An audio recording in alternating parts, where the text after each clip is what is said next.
Summary of Investing in Hedge Funds. Strategies for the New Marketplace. By Joseph G. Nicholas. The Big Guns of Finance. John Meriwether, Jeff Vinnick and John Jacobson are some of the top minds in finance, but that's not all they have in common. They all left great jobs to get involved with hedge funds. Meriwether was the vice chairman of Salomon Incorporated. Vinnick traded Magellan. Jacobson, meanwhile, handled part of Harvard's endowment. Leaving these institutions, you can bet, was no small step for these men. You can also bet, however, that they knew exactly what they were doing. Hedge funds allow you to exercise unprecedented control over your investments. They also allow you to use many more financial tools than you can in traditional markets. But if these slightly vague assertions wouldn't convince you to follow in Meriwether's, Vinnick's, and Jacobson's footsteps, then maybe some numbers will. In the past 10 years, the hedge fund industry's assets reached $400 billion. During the same period of time, the number of hedge funds rocketed from 200 to more than 3,000. What is a hedge fund, anyway? A hedge fund is not an investment approach, it's an investment structure. It allows you to manage a private unregistered investment pool through a fund manager who takes a percentage of the profits. Hedge funds are private, and therefore exempt from securities registration, so there is a limit on the number of investors and the types of investments they can make. The investor is usually either an institution or a person who has reached accredited status. To be counted as an accredited investor, you have to make a lot of money, $200,000 per year for at least 2 years. And be positioned to continue doing so. The theory behind hedge funds is really quite simple. Rather than looking at where profit has been generated in the past, hedge fund managers act on where profit will be found in the future. Traditional stock and bond investments are all well and good, but they represent the present, and in turn, the past. Regulations and traditions limit the individuals and firms that invest in these stocks and bonds. They simply can't explore certain avenues. These avenues belong to hedge funds and their managers. The growth of hedge funds. Even though hedge funds are becoming more and more prevalent in the world of finance and investment, they are still wrapped in a shroud of mystery. People aren't really sure where they come from or where they're going. Of course, it's not possible to predict the future of hedge funds, but it's also not possible to ignore their track record to date. Hedge funds have reached their current status because of several verifiable factors. Opportunity. The world of finance is changing rapidly. The advent of new technologies, new instruments and new markets injects a whole new array of uncertainties into traditional long-term investment strategies. Hedge fund managers see these uncertainties as profit opportunities. They know that the real value of an asset is always going to be different from its market value. Once they estimate that real value through the use of specialized informational or statistical tools, they invest in assets whose market values don't match their estimates. By hedging their risk and waiting until the market catches up to their estimates, these investors reap great returns. Tools and support services. Everyone knows about the technology explosion, but not everybody knows how to use its products and services. Hedge fund managers have been using them for years and thus contributing to the rapid growth of their piece of the finance pie. Investment information is available more quickly than ever. The systems for analyzing this information are also quicker and more thorough. On top of this, much of the new technology and service is becoming less and less expensive. Talent and expertise. Hedge fund managers have thrived in the do-it-yourself climate created by the technological innovations of the past decade. Large-scale investment divisions have gone the way of the dinosaurs. A savvy investor with a good personal computer can access all the information resources and analytic power necessary to capitalize on market opportunities. Hedge funds have thrived in this environment because they require specialists rather than large-scale organizations. Favorable markets. The 90s was a good decade for all investments, so there's a lot of wealth floating around, and that is just what hedge fund managers need to get started. Also, many hedge funds have become self-perpetuating. Because they were able to obtain a rather large sum of initial investment capital, many hedge fund managers could generate enough early profit to keep their hedge funds going. This would not have been possible if the market hadn't performed so well in the first place. More wealth means more wealthy people, and that means more private investment and more hedge funds. Performance is the factor that contributed most to hedge funds' growth. These funds wouldn't have grown so rapidly unless they were doing pretty darn well. Hedge fund strategies. The basic differences between hedge fund strategies and the strategies used by investors with traditional portfolios are simple.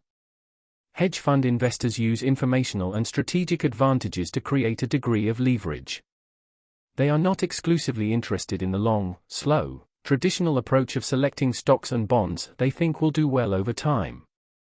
Hedge fund investors do invest long, but they also invest short, or with some combination of the two approaches.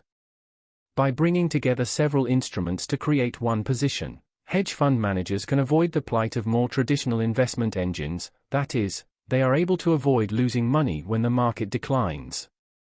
Instead, they hedge their bets. If a deal goes bad, they always have another one to cover its losses.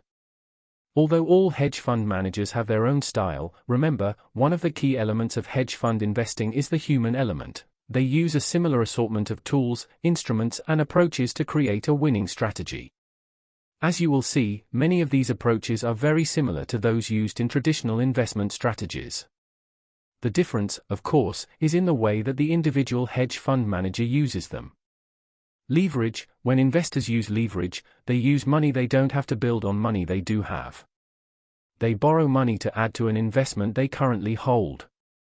Of course, they expect this particular investment to perform well, certainly, well enough to exceed the cost of the funds they borrowed. This is a high-risk maneuver, one that skilled investors will use only in low-risk situations.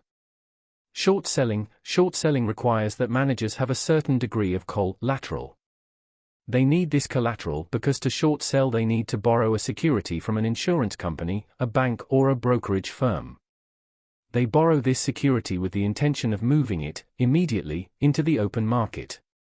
They hope that the security will decline in value, allowing them to buy it back for less than they originally sold it. This is also a dangerous device since there is always the possibility that a security will actually increase in value. Hedging. Market conditions cannot be predicted absolutely. Hedging allows managers to create a somewhat stable gain anyway. Hedging, then, is a tool that allows managers to cover the market's ups and downs. By investing in two positions at once, one primary and one secondary, the manager can create a relatively balanced situation. Arbitrage. This is an approach by which a manager notices that a certain security has been undervalued, and promptly buys it and sells it simultaneously. Investment instruments. These are the assets, such as stocks and bonds, that are bought and sold in financial markets by traditional and hedge fund investors. Additionally, most hedge fund investors will deal with investment instruments that traditional investors won't touch, such as futures, options, or asset-backed securities. The hedge fund dynamic.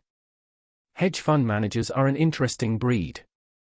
They often come from more traditional financial venues and they often invest large sums of their own money in the money management companies they develop to organize funds into a hedge fund strategy.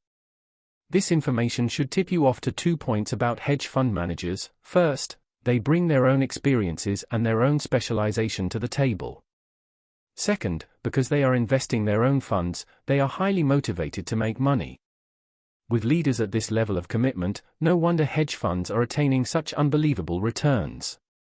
Hedge fund investors are a little easier to qualify than the managers who serve them. In the past, hedge fund investors were mostly high net worth individuals from outside the US. Recently, though, many Americans and many institutional investors, pension funds, banks, endowments, have started to get interested and to get in on the hedge fund action. These investors, whether institutional or individual, contribute to the hedge fund dynamic, which benefits everyone involved. Once investors are paired with managers, the managers gain access to the investors' expertise and benefit from these investors' non-traditional approaches to the market. Investors, of course, aren't the only ones who benefit. By gaining access to a large amount of funds, managers can pull a healthy flow of assets, implement and develop their strategies, and collect incentive-based fees. Investing in hedge funds. Don't be mistaken. Investing in hedge funds is not a panacea for the anxieties of traditional investing. If you don't use your head, if you don't invest wisely, and if you don't exhibit prudence when prudence is called for, you'll waste a lot of time, money, and energy. If you're thinking of investing in hedge funds, keep a few things in mind. Set your goals. You need to know what you hope to achieve by entering a hedge fund, and you also need to know how you're going to achieve it. Learn the products and services available in the hedge fund market. Understand exactly what structure will best suit the type of investment you want to make. Granted, some are more risky than others. Calculate your risk and set investment parameters. As you set up, calculate the risk you are willing to endure. Like all other portfolios, a hedge fund portfolio should include investment parameters.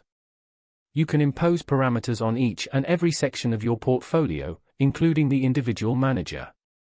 You can also diversify with different managers or strategies.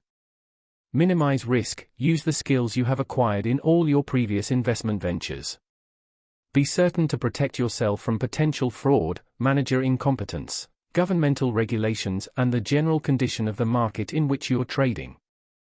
Work from the outside to the inside. When selecting a manager, figure out which strategy you want to use and decide what parameters you want to set. This will eliminate many likely candidates before you even begin searching. Once you've narrowed down the list of managerial candidates, look very closely at each one. Begin quantitatively. How have they done in the past? Be warned, though. The past is not always a great indicator of the future, especially in hedge funds. Once you've tested your candidates quantitatively, look at them qualitatively.